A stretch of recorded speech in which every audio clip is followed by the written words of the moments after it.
Hello, this is James Barkell. And it is wonderful to have your company here on the centre court. You are listening to the Coach Doctor podcast.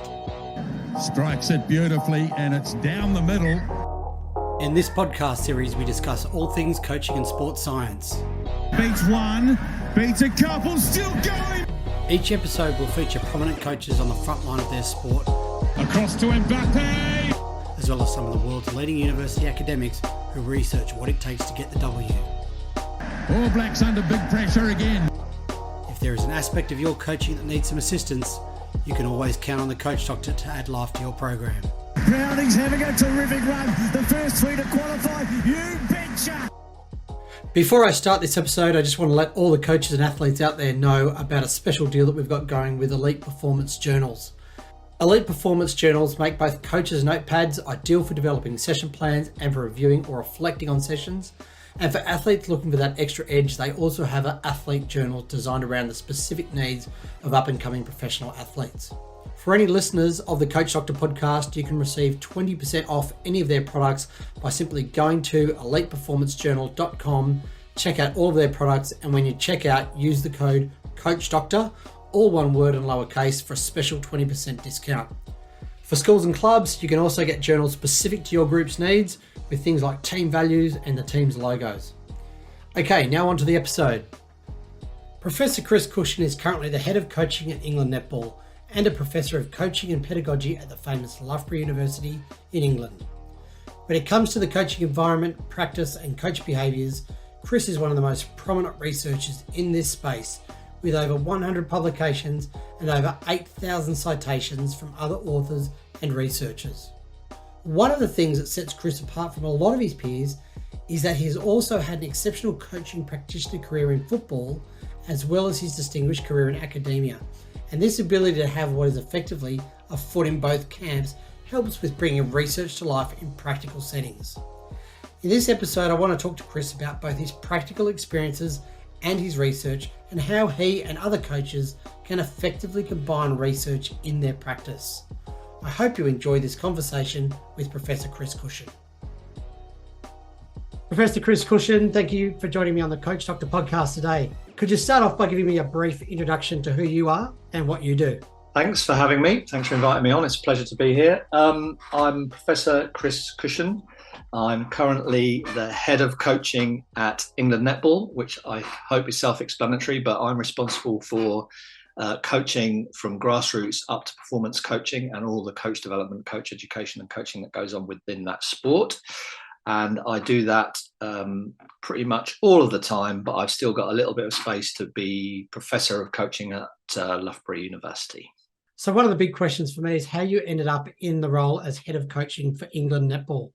That's a really good question. I think having been involved as a coach for nearly 30 years and as an academic for almost 25 years, you, particularly in the academic space, working with coaches, working in sports, working with system builders, you present research evidence, you do research, you present research evidence, you do consultancy, you advise, and you only get so far with that. You can only take people so far. So as a researcher or someone in an academic space, you present information, evidence, and make recommendations, and that's kind of where it stops.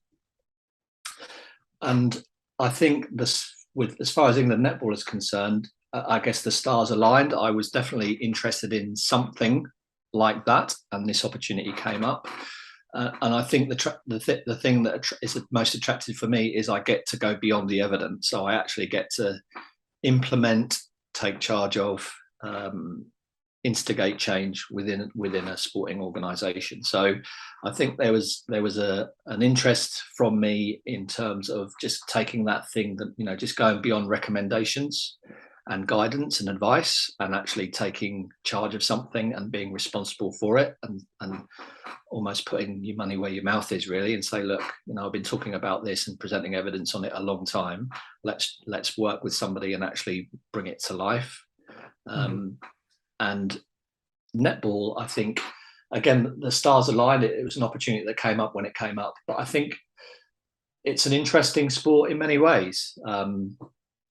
It isn't mainstream particularly, so it's not like football or cricket or rugby in that sense, but it's a sport that is really keen to learn and develop. It's a sport that's ready to move to the next level, really, become more professionalized, develop coaching systems, and just move into a different space as a sport. So out of that kind of traditional part-time amateurish, which is fine, of course, but move into a more professional area for the sport. So it matched beautififully for me in terms of what I was looking for and in terms of what they were looking for, as somebody to help them with that. And I guess lastly, there are some sports where the culture probably wouldn't align with my values in terms of where I'd want to go. And I can say that, England Netball is incredible place culturally in terms of their behaviours and what they want and what their vision is. So it just worked on lots of levels for me. Okay. Do you have a netball background, or is it? So I have a strategic role. So I'm system building, basically, in terms of developing a coaching system that will, if you can imagine a professionalized sport being lowered onto a coaching structure, I'm ensuring that the coaching structure can take the weight of a professionalized sport, essentially. So it's a very strategic role. There are other really well qualified and really experienced colleagues that I work directly with coaches. I don't work directly with coaches. I'm in the background, really, at that more strategic level. Great. That sounds really, really interesting. So with netball being played at the Commonwealth Games in Birmingham, it's probably just down the road from you guys. How are the English side looking in comparison to the Aussies and the Kiwis, who are traditionally been the strong sides over the last few decades? Yeah, well, they certainly have, because they've been probably a little further down the road in terms of their journey, in terms of their evolution as a sport. I think England are definitely catching up, if not as good as. And we'll find out in the next week or so where they land. But it's definitely an evolution. This is not something. Obviously, they won the Commonwealth Games gold in 2018. The current head coach is excellent. This is about building a team that's not just going to win once, but will be strong in years to come. And as I say, it's about system building. So there's a lot of this. Yes, the immediacy of results and winning now is important, but also it's making sure it's not just a one-off. Making sure that we build a system, a culture that is performance driven, that can win in the future and pose consistently a serious challenge to Australia, particularly, and also New Zealand. What's one or two of the main things that you're looking to change or implement, unless you're not allowed to talk about it? Well, I'm looking at the coaching offer from top to bottom. So, what is our coaching culture? How does that change across domains? So, there's an important participation and development space. There's an important talent development space, and there's an important performance space. What does coaching look like in those spaces? How does it line up to a more professionalized system, essentially? And where are there gaps? What are the strengths that we want to retain moving forward without losing our identity? So it's around the culture of coaching in the sport, but also how we develop coaches, really. So how do we best prepare coaches to deliver exceptional experiences, whether it's with 5-year-olds or 15-year-olds or 25-year-olds in a performance pathway? So it's really making sure that all of those things line up. Okay. So am I correct in saying that prior to this role with netball, most of your coaching roles have been with football, or as we call it in Australia, soccer? Yes, I think you're absolutely right. So I am a predominantly a football coach. I actually also coach cricket and martial arts as well, which is a lesser known fact about myself. But yeah, I'm predominantly a football coach. My coaching experience. No, I coached my first. I call it coaching. I took my first training session in football in 1989, which probably shows how old I am. But I've been coaching that sport for over 30 years, and have worked in it at every level of the game. So I've worked in community sport. I've worked in professional clubs, in academies, at pretty much every age group. Well, in fact, every age group in an academy setting. I've worked in semi-professional football. I've worked in collegiate football in the UK and overseas, so my experience is completely lopsided in the football space.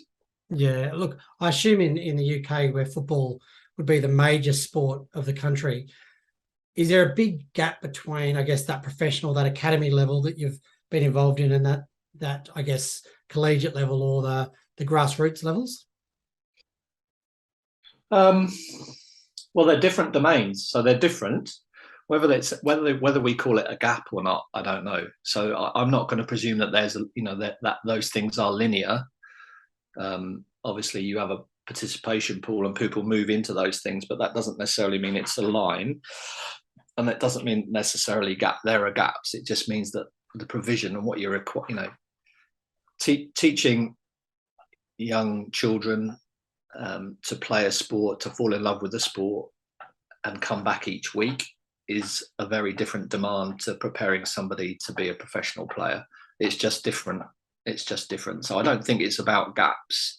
It's about difference between the domains and what the coaching looks like in those spaces. And, I don't think any sport has nailed it. There are really good examples of where those things work, and there are examples where you'd look at it and go, do you know what, we could probably do that a little better across all of those domains, I would suggest. So I think there's a real mixed bag of what you see in terms of coaching and environments that are created for players. Okay. And in terms of working with professional academies, can you give me any examples of some things that you do as a coach to try and develop those aspirational players that want to take that next step into professional football? Or am I being too broad here? Well, yeah. I mean, the system now is very managed. So there's a set number of coaching hours that our players are required to do each week across the season. Each player has an individual development plan that's fully rounded, and it's a very, very managed process for players. That's not to say that the academies and coaching is different in different spaces. Of course, clubs will want to go about that in different ways, but the structure, particularly in professional football in England, the Premier League, the structure is very organised in terms of requirements for the amount of coaching that players receive, the development they receive, the education they receive. So it's all very structured and mapped out at the moment. When I started, it wasn't like that. It was basically people making it up and doing what they thought was best. Yeah. Sometimes getting it right and sometimes not so much. Yeah, so it's changed completely in those 20 odd years. Oh God, yeah. It's totally different. It's more structured. In many ways, the regulation helps a lot. It's standardized. It's, as I say, it standardizes in one sense. You know what you're getting when you sign up. Now, how that's delivered, of course, will be variable between clubs and organisations, but it's well regulated, well monitored, and it's pretty well structured these days. I mean, in other levels, in development levels or semi-professional levels, and in the amateur game, not so much. So you should imagine those structures are slightly different, but certainly professional academies, very, very structured, very organised, and very well regulated currently. Okay, is all that structure a good thing, or is there some aspects that you think we're sort of almost spoon feeding these young athletes too much, and they require a little bit more autonomy? Or what are your thoughts on that? Yeah, that's a good question. I mean, all clubs and coaches will have a vision of how they'll all have a goal in mind. They'll have an idea of what they want to do and how they want to get there with their players. But there's a framework for that to be delivered. So I don't think it's necessarily deprived players of autonomy as such. I mean, you could argue that at the younger age groups, perhaps where there isn't some opportunities to do other things, that isn't always optimal. So it's very easy in an academy at a young age to just do football. Very easy just to do nothing else. So I'm not and all of these things, of course, are well intentioned. Nobody's setting out to do this deliberately. It's about thinking about how much training, how much time you need to spend training to become an expert, to become a professional. And if we're thinking about it critically, maybe that thinking is a little linear. In terms of it's literally X number of hours divided by the number of years is how many hours you should be training, and that's very that's pretty linear thinking. When arguably in younger age groups you should be doing a little less of this and a little bit more of the other things, and that changes. As you progress through. We think about Cote's work about sampling and specialization and stuff. So, but it's always evolving and moving forward, isn't it? It's always evolving and moving forward. So I think at the younger age groups possibly, but in terms of individual players, I don't think it does particularly diminish player autonomy or anything like that. I think there's plenty of space for people to develop within that framework. But if I were being critical, I would say more opportunity to do other things at younger age groups. Of course, we have to do this against the backdrop of what physical education and what young people are getting outside of that sporting environment these days, which again is a completely different landscape. You can't necessarily rely on the school to develop young people in the way that the school curriculum and school PE used to necessarily, unless that's just me being nostalgic. I have no evidence for that, but that's anecdotal, really. It's interesting you say that. I mean, I spoke with Professor Jean Cote a couple of weeks ago and talked about that sampling and that diversification in sport area. And look, I obviously think that's an important thing for the younger players.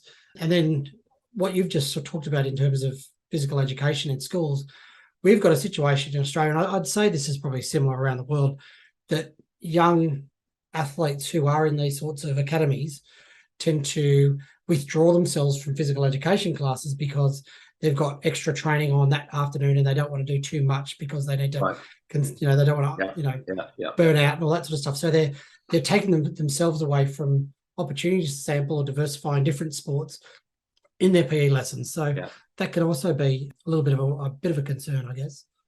Yeah, I guess I'm not convinced that professional academies trust the school system to develop well-rounded, well-formed potential future athletes. So they just take it over, so they don't leave it to chance, because as much as we like it or not, the object, these people become very valuable assets ultimately. So you're talking about the valuation of millions and millions and millions of pounds in terms of how much a talented player is worth. Again, right or wrong, that's the way it is. So why would you take it to chance? If you're investing in somebody, you want control of it. So I understand it. I totally get it. Why that is the case. Why would you leave it to a school system or amateur sport to do the job when you're thinking, well, actually we're going to invest in this person from the get-go and make sure in England some academies they have multi-sport areas and they have other activities that the players do as part of that stuff. Not everywhere, but some do. So they'll have a multi-sport area, court area, and they mix and match their training. So they do lots of different activities in addition to their football training. So people are thinking about that, I think, a little more than perhaps well. It'd be interesting to see the outcomes or the output of players that going through the two different systems, the one that's predominantly football and the one that does provide a little bit of sampling other sports. Yeah, I have this discussion about construct validity quite a lot. And when I say construct validity, it's whether a thing can separate something from something else. And you just wonder whether, having met some incredible sports people, some incredible athletes over the years, and being having played and competed with people who went on to have careers and having coached people, they were just good at everything anyway.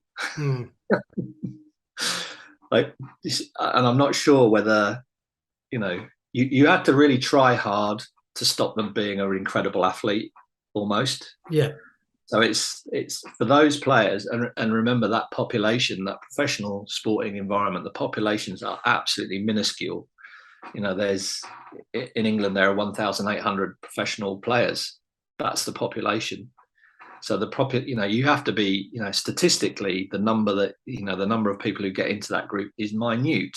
It's absolutely tiny. So, and I guess within that population, there'd be a large proportion of those that are coming from other countries on oh yeah, it's some ridiculous percentage in the Premier League. The percentages are ridiculous, so it just crushes the opportunity. So the system, whether it's to the benefit of players, it probably isn't. The system's loaded in favor of the system. The system will, there'll always be players popping out. And like I say, those really, really, really good players, you have to try hard to get in their way. You really have to try hard. Yeah. To stop them being good.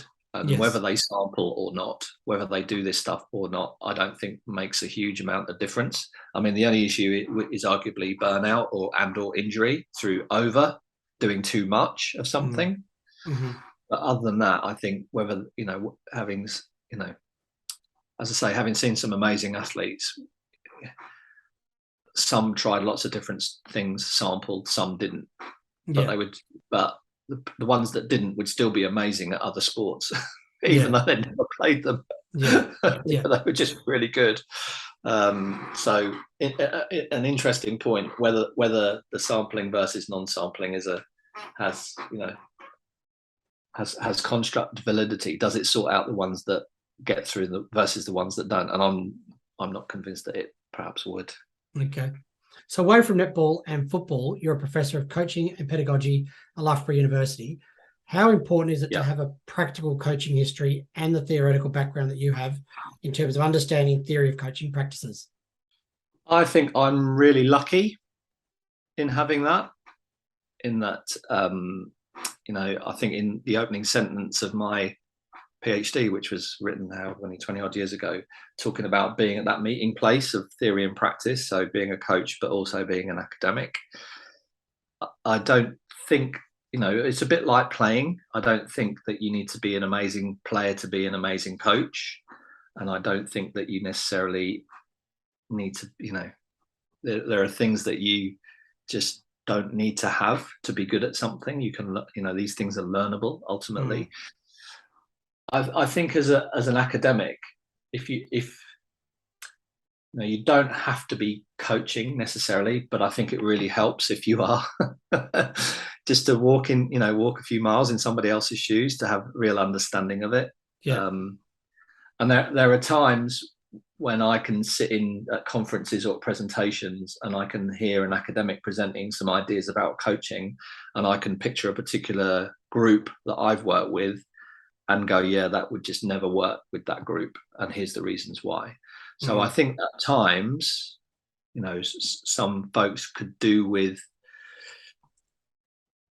maybe trying out some of the ideas with an actual population, either them do it or see it in operation and see how it really works, because talking about it and presenting about it and doing it aren't always the same thing. So do I need to be coaching? No. Do I need to be near coaching and involved with coaching? Probably. And I think it really helps, to help you with your thinking really, and try some of this stuff out, and just the reality of it. We're working with athletes, with players, and just going, okay, here's the theory, but how does this actually work in a space, in an environment?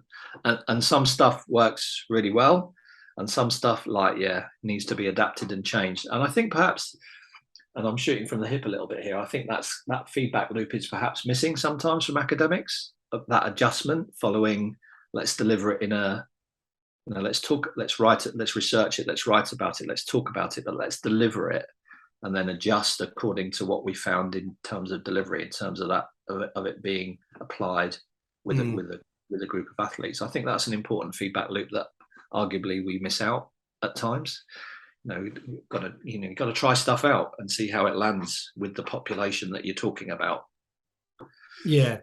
And I guess, and I think we'll talk about this in a little while. There's obviously certain things that have been researched that can be misunderstood and utilised in a way that might not be as effective as the research had suggested. And again, I'll well, it depends where you're getting your information from. If it's 280 characters and a few bullet points, and then you try and do it, the chances are that you're not going to, it's down to luck whether you apply it in the way that it was intended. So I think there's definitely, in that trickle down of information, there's definitely some misunderstandings and there's misapplications, and by the time it arrives in or at practice, it probably isn't the thing that was intended by the person who had the idea in the first place. And that, that's understandable how that works. But I also think there's a little bit of coach development, coach education needs to carry the can a little bit on that, in the way that those ideas are transmitted to coaches. We still don't spend very much time with coaches in their development. So what chance have we got to, there's some really clever ideas out there, but they're sophisticated and they take time and they take practice. And time and practice are things we don't really give coaches when we in coach development. It's generally short term, and you don't get a lot of time to practice coaching. And adjust accordingly. So I think there's a little bit of a mismatch there between some of the ideas and how we deliver them to coaches or present them to coaches. I think in Australia, I'm not sure how it is over in the UK, a lot of coach development is based on the tactical or the technical aspects of the coaching, and a little bit less around the organisational aspects and the behavioural aspects of the coach.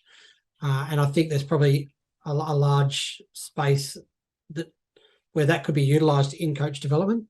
Yeah, so I think coach development is the new big thing in the UK, certainly, and I think there's definitely a shift towards the supporting coaches with the how to coach more than the X's and O's and the tactical side. So I think that's definitely the direction of travel for coach development here, in terms of supporting coaches in that way. We just need to be careful about the baby and the bathwater. We can't.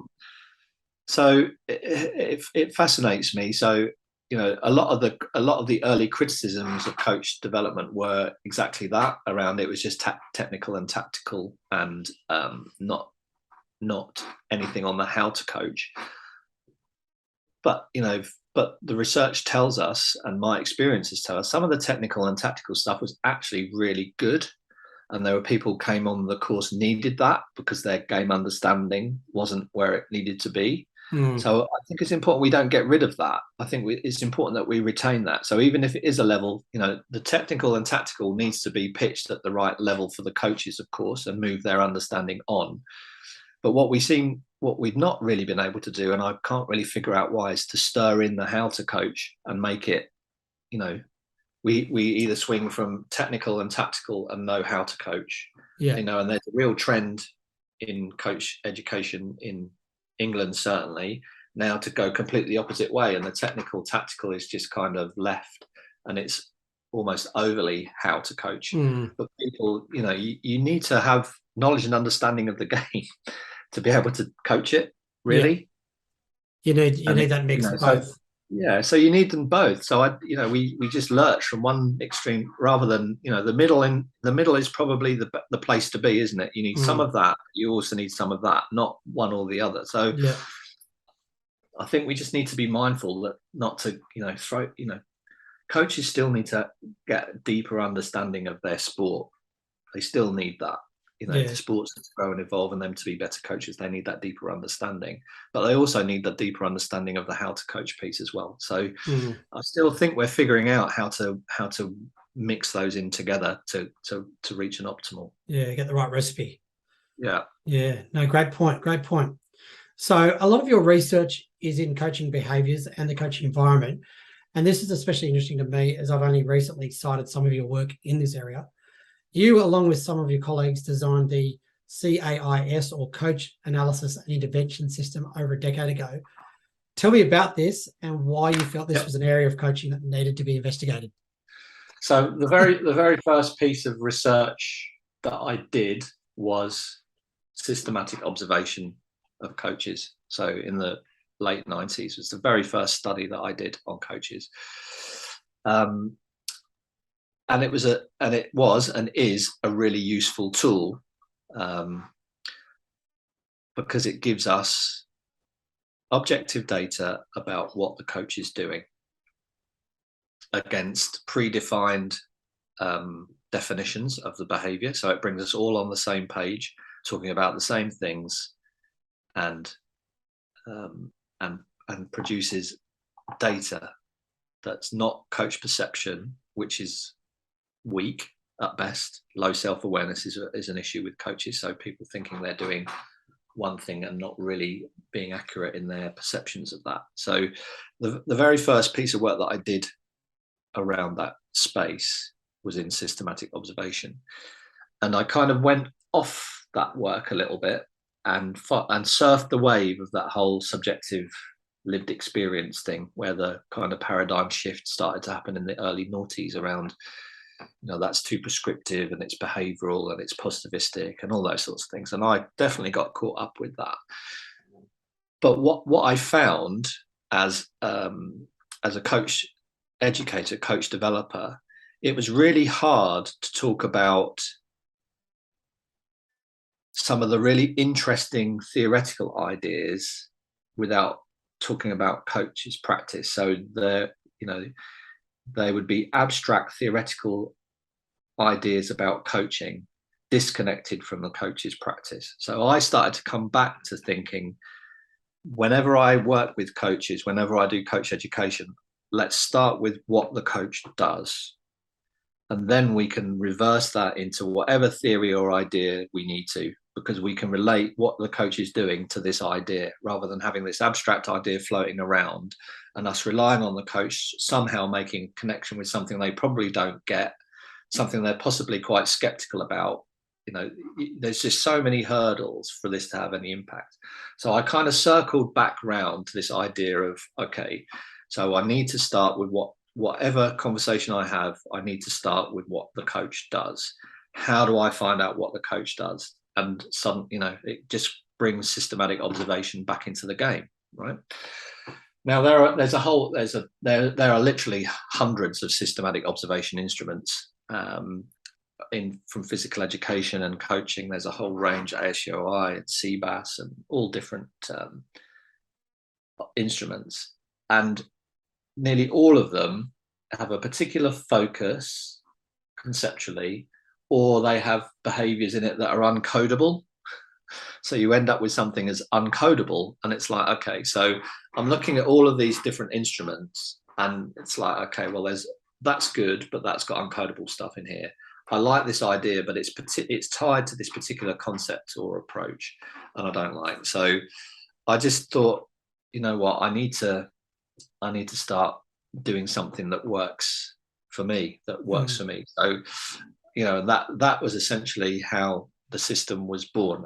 At the same time, everyone was starting to get into performance analysis and the computerized stuff. And the thing about, back in the day, you did sysobs with a pencil and paper. I mean, you literally did it with a pencil and paper, no video. You just eyeballed and counted, essentially, to get a picture of what was happening. And what was cool about performance analysis was, as we know, a coaching moment can have lots of things happening in it.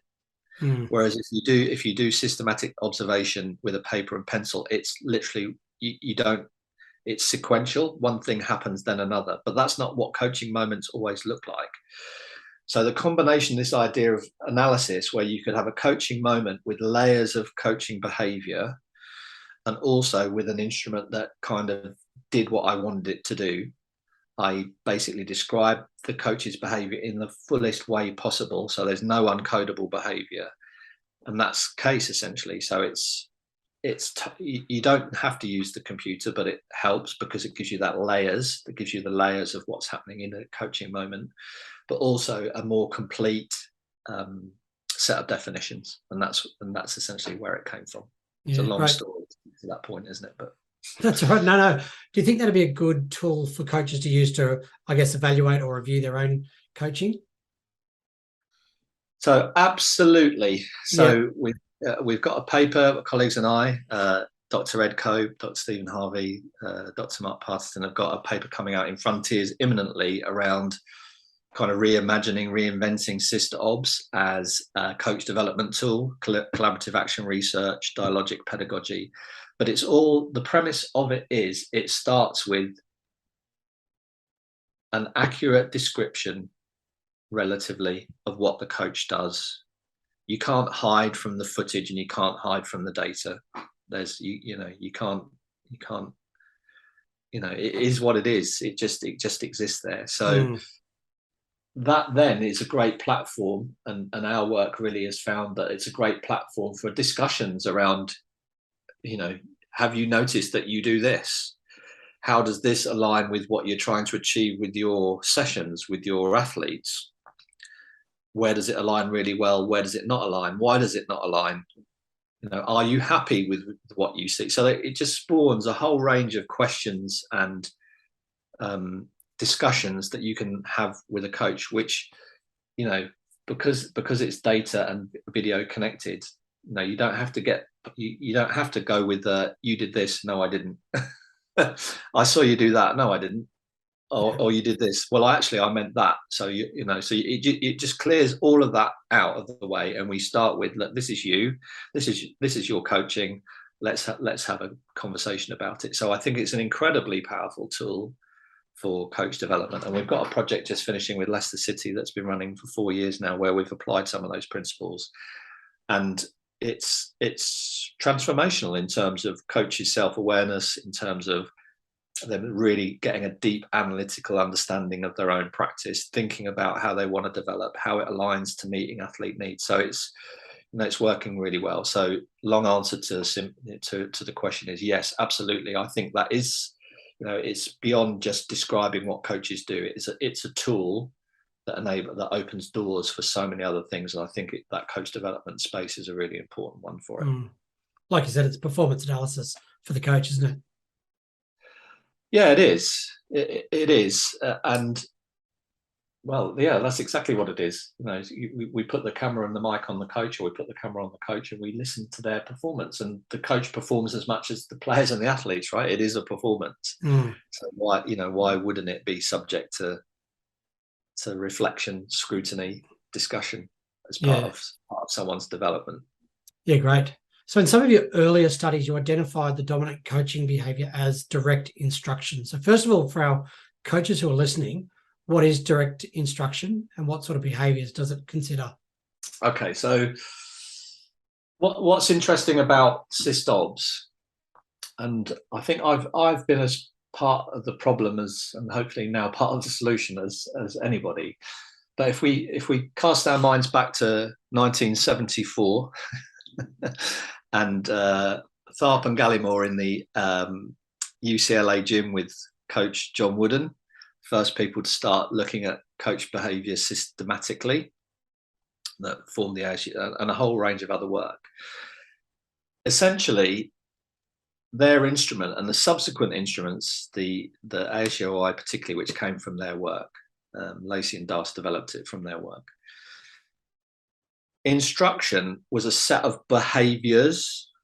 So it was pre, post and concurrent instruction, feedback, demonstration and questioning. It was essentially 6 or 7, modelling might have been another, 6 or 7 behaviours was called instruction. Yeah. And what's happened over the years is that, if you look at SysObs instrument, there is a category called instruction, which is just the instruction bit.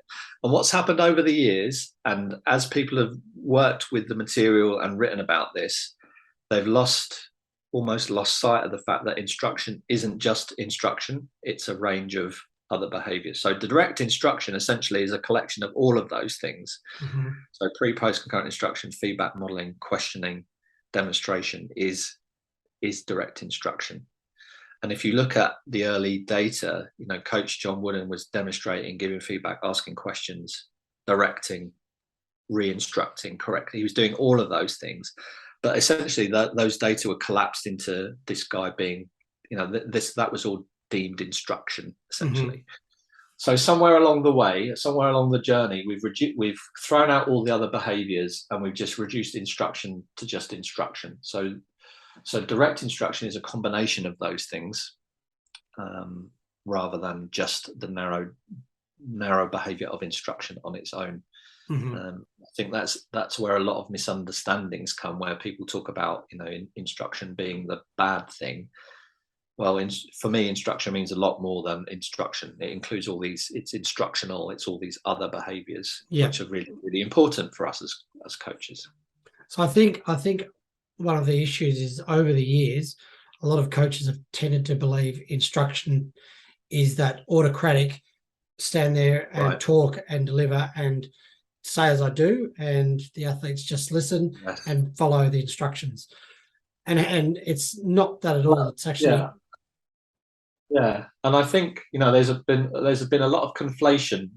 So we went through a phase where, and it still may happen in some coaching awards, where people look at coaching and use leadership models, and they do talk about autocratic and democratic, and then start to bunch a load of behaviours with autocratic, and suddenly we have this misunderstanding or conflation of a set of behaviours with this definition, and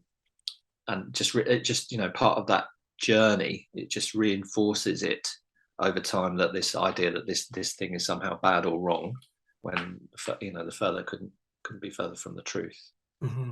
So as a coach, one of the areas I want to improve on is the ability to use more questioning in my sessions. Is questioning alone going to make me a better coach? Probably not. It's part of a wider set of behaviours that you need as a coach. I think that in coaching we talk about doing questioning really well, but I'm not sure we do particularly. Again, the research would tend to suggest that we give instructions dressed up as questions, i.e. it leads to one answer and we're waiting to hear that answer before we say yes or no to somebody. So we ask a question which directs to a single answer which we expect to hear, and then we tick it off and say, yeah, we've done the questioning. How we use questioning in sessions. So again, very often you might, so a football example might be that a defender gets too close, too tight to their attacker and gets rolled, or some mistake is made, and then in the debrief we ask the player a question: what happened? I got too tight. What would you do next time? Well, I probably need to stand off or think about my timing, and then everyone ticks the box and moves on to the next thing. But we don't go back out and practice it. It's okay, well, that's the solution. You can tell me the solution. Let's go and have a look at it in practice, and can you embody that? Can you show me it? So we tend to almost use questions and part of that instructional sequence almost stop before, for me, that question would be then, right, let's go out, let's go do it again, let's have a look at it and work on you getting the distancing correct and the timing correct. So we kind of stop halfway through the process. So I think there's a danger of asking closed or convergent questions. There's a danger of us dressing up instruction as questioning. There's a danger of us not completing that instructional cycle, i.e. taking the answer and then giving people an opportunity to integrate it into their understanding and practice it, which is a really important part of learning. We need to integrate that knowledge into our understanding and then practice it to help with the learning process. So just doing more questions without a little bit of thought probably isn't going to make you a better coach. Yeah. Okay. And in terms of the questioning style, you talked about convergent questioning. Is divergent questioning, or I guess open questioning, a better style of questioning than closed questioning? Well, like with everything, there are no absolutes, but generally speaking, you have to think about what is the purpose of my question. So if I have a divergent question, i.e. the answer is not hidden in the question, I'm asking it because I want the player to think about a solution, to think about their options and come up with a solution themselves. Now, we know that type of cognitive engagement that kind of recall and practice is good for learning, particularly if you then follow up with integration and practice. That's good for learning if that's the purpose of the question. So those sorts of questions will be good. But is it a checking understanding question? Is it so you have to think about, do I just need to check in that this person has got this, and I just want to hear that before we move on? Yeah. Or so it depends what you're asking, the purpose of the question, but generally speaking, if your aim is learning, a divergent question will probably set you up, put you in a better place to support that player's learning than asking something that is convergent or closed. Okay. No, and I think you gave a really good example of, after you ask that sort of question, follow it up with some more practice. And I think a lot of coaches are guilty, like you said, of asking the question, what could you have done better in this situation? The player gives a response, and we go, okay, and then we move on to something completely different. Yeah. So, and I think as well, and this is not good coaching, but I see it quite a bit. So again, we take our defending example. The player's gone too soon. He's got too tight. He's been rolled, not tracked his runner, and something's happened. The coaches ask a question: what happened? Oh, I got too tight. What should you do? I need to stand off, think about my timing, all those things. And the coach hears all the right answers. And then 10 minutes, however many minutes later in the practice, or even in the next session, this player makes the same mistake. And now suddenly it's the player's fault. Well, you told me the right answer. It's like, well, just, saying it and doing it aren't the same thing. Saying it and having learned it aren't the same things. Yeah. No, so we just have to be really careful with that. And you see it a lot. The debrief, ask questions. Everyone's got the answer. Tick. They've got that. Well, are you sure? Are you really sure they've got it? Yeah. And then if they haven't got it, it might not be their fault that they haven't. Yeah. No, that's a bit of coaching gold, because I'm guilty of doing that myself. I'm guilty of, finishing a session or finishing a section of a training session, asking the questions. I'll try and make sure they're open-ended questions, and I'll try and unpack a situation. Great, we've got, we've identified the things that we haven't done well, or we've identified the things we could do better, but then we don't go out there and practice that exact situation. So that's really. And I think it's about how you plan your sessions and building a little bit of time for that. So a really important part of learning is understanding. So rather than ask questions, you may, question is important. So it might be that you pull towards the end of your session, you pull your players in and you get them to explain to each other. So i.e. they have to put into their own words the concept or the idea that they've just been practicing, right? So they have a go. And the first thing I ask, if anyone's not sure, I'm here and we can go through it. Great. The next thing then is you hear what people have to say, and then you can start asking questions, and there might be a little bit of space just to check that practically. So I think we leave the questions to the end when we can't really do anything about the answers. At the end of the session's finished. So we either have to pick it up next time, and I think, well, there's a point where we do the debrief that probably isn't at the end. It's probably, it's there, and it enables us to do something about the answers, particularly if the answers are what we want to hear. So it's just thinking about the timing of that. We tend to, we associate questioning with debriefing, and we associate debriefing with happening at the end. And I think that kind of, if we're using it as a device for learning, we need to think about when we do it in the session and allow a bit of space to deal with the answers if they're not the answers that we want, essentially. Or we're expecting. That's some great information. That's something I'm going to go out in my next session and try and utilize. So I guess the next question was around feedback, and we might have answered this question in that last answer, but what are some of the best ways to deliver feedback, and when is feedback best delivered? So do we give concurrent feedback while the players are still working or practicing? Do we deliver feedback one-on-one, just pull a player to the side? Do we wait until the group's finished to provide a group, feedback? What does the research suggest is best? Crikey, we could spend a whole podcast talking about this on its own, couldn't we? So well, there's lots of questions in there, isn't there? So sorry.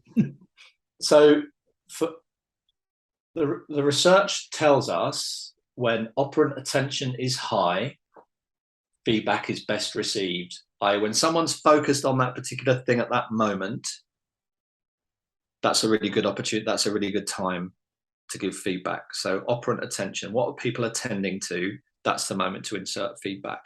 Now, at the same time, we don't want to get in the way of players because we can't play the game for them.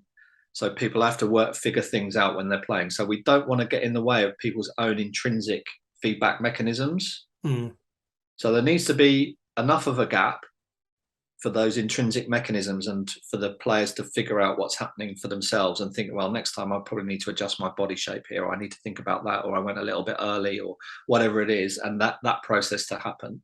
But at the same time, they're attending to that thing as well, so that, I don't have a stopwatch or a magic number, but it needs to be not straight away, but soon enough afterwards, so that operant attention is high.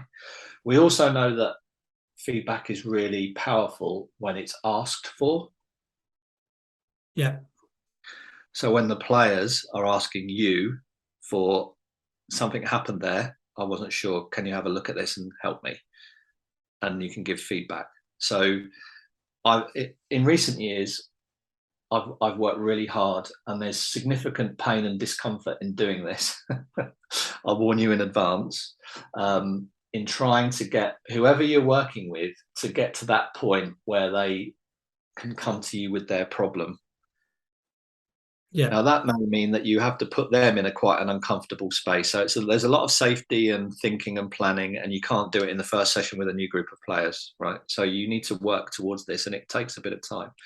But getting in a place where people are self-regulating, i.e. taking control of their own learning and coming and saying, look, this happened here, I need some help with it. Can you watch this and see what's happening? Because I don't really know. And so operant attention high, don't block the intrinsic feedback. And can we get in a place, can we shape the way that we practice so players are starting to invest in their own learning, self-regulated, and are asking you for feedback? Yeah. I mean, if you can nail those three, you're in pretty good shape. You're awesome. in pretty good shape. Whether it's individualized, group, or to a team will depend on the nature of the task and the nature of the problem. If the problem is a team-wide problem, then the team probably needs the feedback, right? Mm-hmm. If it's an individual thing, then it's probably suited to an individual. If it's lots of individuals doing the same thing, you can probably, you just tie it to the, what's the point giving the team feedback if it's only really aimed at one person? Let's pull that person out and give them the feedback they need and put them back. Makes sense. So it'll depend on the nature of the task, whether you do it individually or to a group. I think there's a tendency now to default to group feedback. I think we put a bit of coaching on, we bring the group in, we do a bit of feedback, and everyone goes. And I'm not entirely sure how effective that is. So in terms of planning practices and thinking about how you design practices, I'm always mindful about practices that can run if I pull a player out of it. Yeah. And then put them back in. So it just goes on. And I can see something and I can pull that player out, tell them what I need to tell them, ask them what I need to ask them, and put them back. And then they're activating and they're integrating and practicing straight off back into the practice rather than stopping everything for the sake of one person. Mm-hmm. So I think we tailor it according to the nature of the problem and who's got the problem or the issue, or indeed it might be, talk about problems, it might be something we want to reinforce, some positive actions that we want to reinforce, of course. So feedback doesn't always need to be about issues and problems. It can be, reinforcing positive action, positive behavior is really, really important. So again, not always looking at problems or issues, and we speak in that language a lot in coaching. So, and finally, I think the research talks about the type of feedback. So in coaching, we can default to talking too much. So can we think about cue words or little things that mean something to the players? Mm-hmm. words, keyword, whatever it is, acronyms or whatever that means a lot without us having to say a lot. So keeping it nice and tight and to the point. And I think as coaches as well, there's a tendency that we speak in very generalist terms. And again, the research would tell us that feedback needs to be task related. It needs to be specific and either corrective or reinforcing, depending on what it is. So your feedback needs to contain those things, identify the thing and deal with it within it. You know, Hattie's work in education talks about task related feedback is the most important for learning, because we tend to be very generalist. So well done, lots of well dones and lots of stuff without actually helping, either reinforcing something or correcting something. So without being specific, task related and either reinforcing or correcting. Yeah. There you go. I don't know. Have I dealt with all the questions there? I think so. Yeah. I answered a lot of questions in one there. So you did very well. It was sort of a test of your ability to listen and respond. Just quickly going back to one of the things you talked about, which I think is really interesting, cue words. So an example might be in and away or something like that. So if I describe an in and away or a 2-on-1, and I name that situation, the players will immediately understand that situation compared to if I broke it down to, I guess, all the different actions that are happening in that in and away or in that 2-on-1. So it's good to have, I guess, vocabulary for different things that are occurring on the field. And you work on that in practice. So you associate the reinforcement or the feedback in practice with that particular keyword or that expression, and you just need to, and then you don't have to repeat the same stuff over and over again. You've got that keyword. And I think you talked a little bit about concurrent stuff. I think experts can receive feedback while they're doing a task. Novices, not so much. In fact, novices not, and young folks not, in terms of how they process information and what they can attend to. So, as you know, if you're a novice and learning something, you're overwhelmed pretty quickly, and you can't attend to the task, let alone listen to what's going on, that kind of feedback. So it's not a blanket no to concurrent, but it's a who is the learner. If it's an expert, it's someone on top of their game. You can probably speak to them during the task, and they'll probably make an adjustment and do stuff. Whereas if they're younger or novices, you got no chance of that ever being effective. Because they just won't be able to attend to it. So we should be adjusting our feedback style accordingly, depending on the situation or the group of athletes that we're coaching. Absolutely. It's not a one size fits all. We need to, and I talk a lot about meeting the athlete's needs.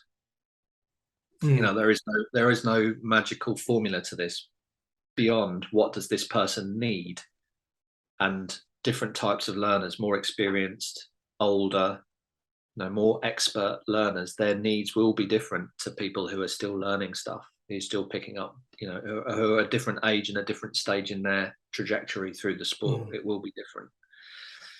And another takeaway I just got from that conversation about different types of feedback was, as coaches, we almost need to structure our training and think about not just the tactical aspects or the technical aspects of our training. We've got to, I guess, factor in our feedback and our questioning styles. Maybe that's important. So, another important thing for me in terms of pretty much, if you ever listen to any talk I do about coach behavior, particularly any coach development space, I will always talk about the extra column in the session plan.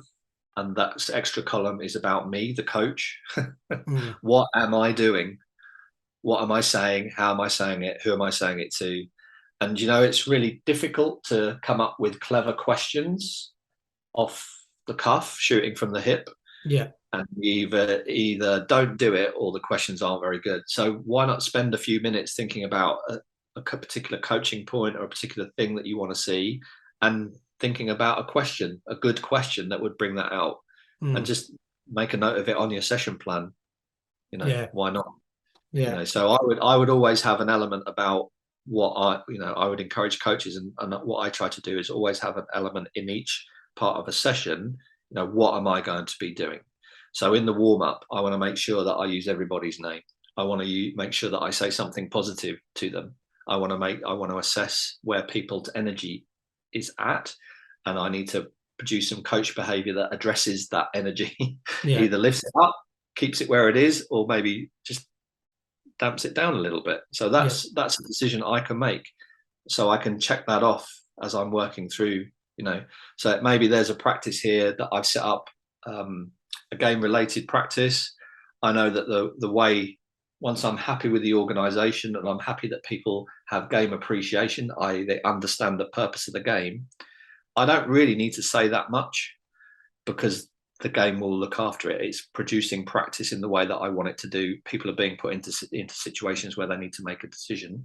It may be then that I ask that then I start looking at what's happening and asking questions. So it may be that I use questions there. Whereas then I move into a technical practice that's very feedback driven, where people need feedback on some detail. So that's me talking a lot more. So the interaction with the athletes just changes through the course of the session, depending on the type of practice that I'm engaged with and what I'm trying to get from the players, really. And I've thought about that before I've stepped on the training pitch, before I've stepped on the court, whatever it is. So it's not, it's just planned. Yeah. It's not off the cuff. It's planned and organised. Yeah. No, great. So I'm a big advocate of the games-based approach, and one of the beliefs, I guess, around this approach is that athletes develop or pick up skills and decision-making intrinsically in this method of coaching. But again, reading some of your work, this is not necessarily always the case, is it? So, no, that isn't always the case. We can create the conditions for that to be the case. So there's a whole mountain of evidence that tells us that random and variable practice is something that's going to create an environment that develops learning in players. What can be more random and variable than the game? Okay, so we know that it meets those criteria, but it's not just literally stand back and let the game isn't the teacher in that sense. It will be very uneven. People won't pick up the cues. There's a whole range of things that need to happen. It would be very piecemeal. It would be very uneven. Well, it is very piecemeal and very uneven if we just let people play without any kind of structure or thinking about what we're trying to do. So I think in a games space, it's important that players have an understanding of they need a connection and understanding of the to be learned material. So they're not guessing on what we're working on, and they understand it. Mm-hmm. So that's the first thing. And it may be that the game itself is, because we're learning something new or we're trying to reinforce something, the full game itself may be overwhelming for players. So we retain the features of the game, but we modify it in some way or scaffold it. So we take some of the demands or some of the choices out to include to work on the thing that we're working on. So by definition, already we're starting to create that learning space so that people have an understanding of the to be learned material. They get a sense, they get an appreciation of what's happening, and there are certain things taken out which encourage other things to happen. So now we've still got random and variable, we've still got a game, but now we're starting to create an environment that's probably going to be a little bit more conducive to learning, really, rather than it just, taking it by chance. And there's lots of evidence in educational psychology where just discovery, literally putting people in a space and saying, go figure it out, just doesn't work. But that isn't games-based coaching. You don't literally start a game and go, yeah, you figure it out. Yeah. Because that again, this misunderstanding of what games-based coaching is, it isn't that. It isn't that. So connecting people to the to-be learned material, understanding the why question is important, and then modifying the game to either reinforce, exaggerate, or focus in on the thing that you're trying to learn is the way that you'd start looking at that. Mm-hmm. I guess another thing that moving from there into another area that you've previously written about with one of your colleagues, Dr. Ed Cope, was about Rosenshine's principles of instruction.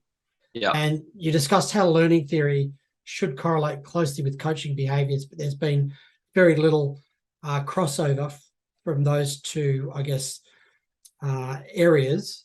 Yeah. Well, learning in coaching, it's kind of, again, it's a historical thing, isn't it? We've kind of relied on that almost implicit skill acquisition model of how we design practices, and a somewhat dated and behaviorist informed approach of, warm up, unopposed practice, partial pressure, game at the end.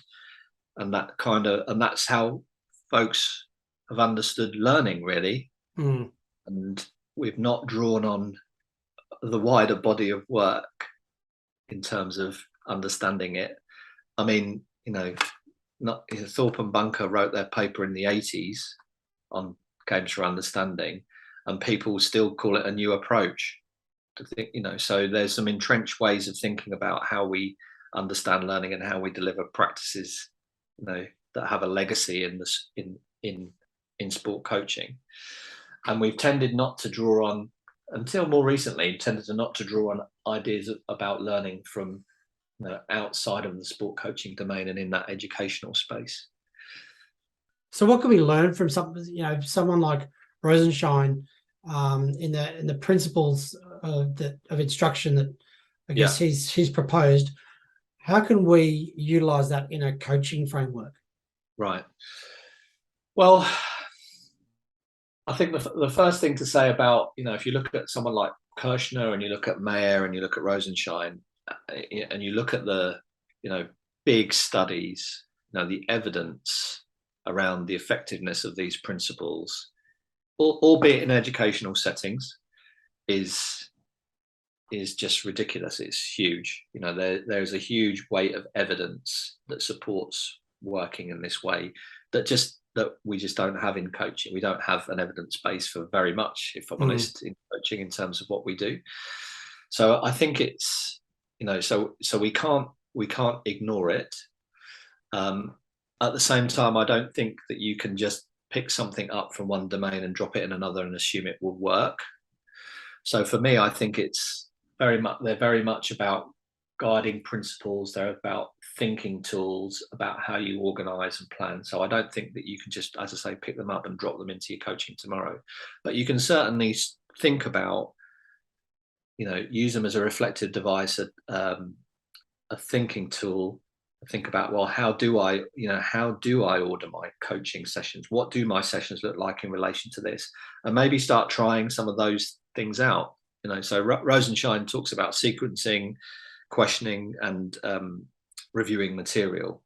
Okay, so how do you sequence stuff through your sessions? Do you offer? Is it increasing complex versions of the whole? Are you offering scaffolds or modified versions of what you do to take away some of the cognitive demands on your learners? How are you using those approaches? How is questioning being used? We've talked about that today, about in terms of understanding, but also in terms of learning. And it's not just something that we tag on the end as part of a debrief. It's actually an integrated part of your session, and it's built in.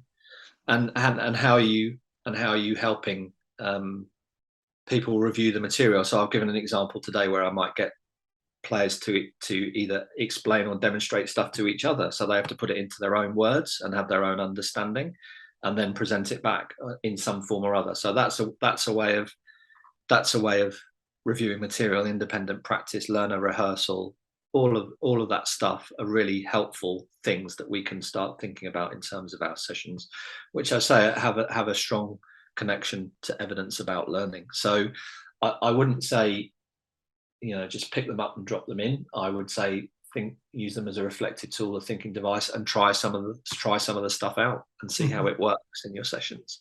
Yeah. One of the last questions I wanted to ask was, while I love researching and reading about coaching, my heart is generally on the field and I want to be a hands-on coach. Often, I guess, imposter syndrome comes out in me, and I often question my behaviours. Am I doing it right? Am I doing it wrong? How am I doing? Are we best to just go and coach and anything's better than nothing? Or should we be constantly analysing and critiquing our own performance? So like all things, something in the middle of that is probably true. Yeah. So those two ends are probably wrong. As in life, the two extremes are usually wrong, aren't they? Something in the middle is about right. I think you need to coach. I think you need to, there are some basic things that need to be in place. It's safe, it's ethical, all of those things before we just go out and do that stuff. So, and we're putting our players, our learners at the heart of the process. We're thinking about their needs. What we do is safe, what we do is ethical, and they keep coming back every week. Well, that's a great start, right? Yeah. I think as coaching, I'm not convinced coaching will ever become a fully fledged profession, but there's nothing to say we can't be more professional. And if we think about the player experience, everything they do is analysed everything is analysed all the time. Now, there are some coaches who might want that and enjoy that. Is that necessary? Probably not. But I would say, checking in with your coaching once a month, every 6 weeks, film it, get somebody to chat, sit down and chat to somebody about it, I think is a really, really healthy space to be in. Because you don't, and this quote isn't mine. I think it might be Wade Gilbert, and it might even be somebody else's quote that Wade Gilbert's quoted. But I see this quote a lot and people claiming it as theirs, and it's not. But, you can have 10 years experience or 1 year's experience 10 times. Yeah. And if you're not doing anything about your coaching, you basically are the same coach year in, year out. You have 1 year experience 10 times. And the way that you evolve those experiences is you just subject them to some level of analysis. You review what you do and as objectively as you can, arguably video or systematically observe it, look at what you're doing, think about it, how it aligns to the needs of your athletes or players. Are you happy with what you see? How would you change and evolve it and develop it? So I think it's very healthy once a month, every 6 weeks, or more frequently if you like, but just to check in where you're at with your coaching, really. Yeah. Just to never do it is probably not going to be helpful. That there are some, and again, that the analytical piece doesn't have to be the whole shooting match. And I think, again, people tend to get the wrong end of the stick. So it might be that you just, if we've discussed here the games-based approach, it might be that 20 minutes of your session is a modified game. And that's what I'm going to look at. So I'm not going to look at the whole session. I'm just going to review this game that I put on. Was I happy with the progressions? Was I happy with the questions I asked? Was I happy with where I went next with it? So does the session is this session breaking down because of a game understanding question, or is it a technical thing that's causing breakdown? And then where did I go next? So you might just look at that section of it. So you don't have to analyze everything. So you might just, again, we've talked about questioning. So I might this week, just think about the questions that I ask and have a thought about that. So it doesn't need to be the full review all the time. You can focus in on different aspects of your coaching, blocks of your coaching relatively frequently, but it doesn't feel like you're being analyzed out of sight. Yeah. But I think, very healthy. If people aren't, as a minimum, I would suggest that people watch themselves back, even if it's 20 minutes of a session. Yeah. Okay. Just get a sense of where they are in terms of their body language. Everyone has the behavioural tics, verbal tics, the words that we use, the way that we come across, our tone, all of those things. And just check in, get 20 minutes of it on film and just have a look at it and go, okay, how am I happy with that? How does that look? Yeah, great advice. Okay, last question. As a coaching practitioner and an academic, yes. What do you prefer? Do you prefer hands-on, or do you prefer being the researcher and analysing coaching behaviours? Great question.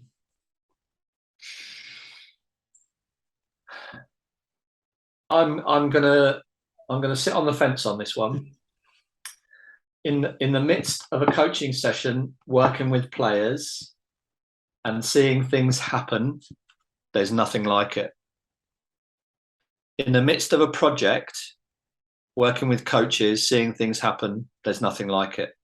So I think I don't think I prefer either, but there's definitely some really good feelings that you can get out of both of those things when they're going well. There's aspects of both of those jobs, you won't be surprised around the admin and all those sorts of things that aren't enjoyable, but come with the turf. But I think that, for me, I enjoy I enjoy working with players. I enjoy working with coaches, getting on the, in whether it's in the gym or on the court or on the grass. I enjoy that feeling of making things happen. And at the same time, I enjoy that research, really thinking about coaching and taking that step back. So I would say that for me, I wouldn't pick one over the other. I think there's, I get a lot from both of those worlds. All right, great answer. All right, Professor Chris Cushion, thank you so much for joining me today. Pleasure. Last thing I wanted to say is best of luck to England in the Commonwealth Games in the netball. Through gritted teeth, as an Australian, through gritted teeth. It's fine. Hopefully a silver medal against Australia in the final would be a great outcome for you. But I'm sure you'd love a gold there. I would love a gold, of course. But as I say, I think we do get caught up with the immediacy of results. And for me, the whole netball piece is about the system, developing the system over time, and something that's not just going to be about one win. So, it'd be great to win gold. It'd be great to get a medal, but it's also about what netball looks like in 3 years, 5 years, 10 years time is just as important for me, I think. Awesome. All right. Well, thanks so much again for your time. No problem at all. It was a pleasure. Thank you for having me. No, there's some absolute gold there. I felt there was some really valuable coaching advice from Professor Chris Cushion in this episode. For me, the use of questioning and how to apply it was gold. I know as coaches we often discuss the importance of questioning. However, applying it and following it up with further practice to initiate a change in behaviour is vital. As coaches, it's also really important to schedule questioning into your coaching program. You can prepare these before the session to preempt learning situations rather than make things up as you go. Secondly, I really learned a lot around Chris's discussion on feedback, knowing the best times to use feedback, how to apply it effectively, and what you're trying to achieve through feedback. Finally, thinking outside the square and using other teaching and learning strategies from an educational research background can enhance your coaching, as learning theories can certainly be applied to coaching to enhance athlete learning. Rosenshine's Principles of Instruction could be a great place to start. I hope you enjoyed this discussion with Professor Chris Cushion. He's an absolute legend of coaching research. If you'd like to follow Chris, he is active on Twitter under the handle @CoachC1 and via LinkedIn under his name, Chris Cushion. If you enjoyed this episode, please like it and promote it within your coaching and athlete community by sharing it on your social media pages, and feel free to follow me for more information around coaching and sports science on Instagram @TheCoachDR. I'll catch you next time on the podcast.